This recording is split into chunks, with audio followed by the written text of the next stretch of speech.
At spise fra gulvet. At sidde på en underlig måde. At blive ved med det her. Gøre flere underlige ting. At være en kat.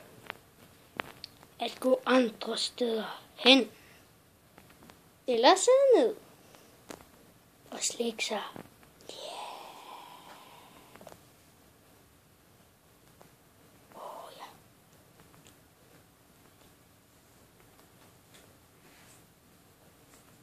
Du, du.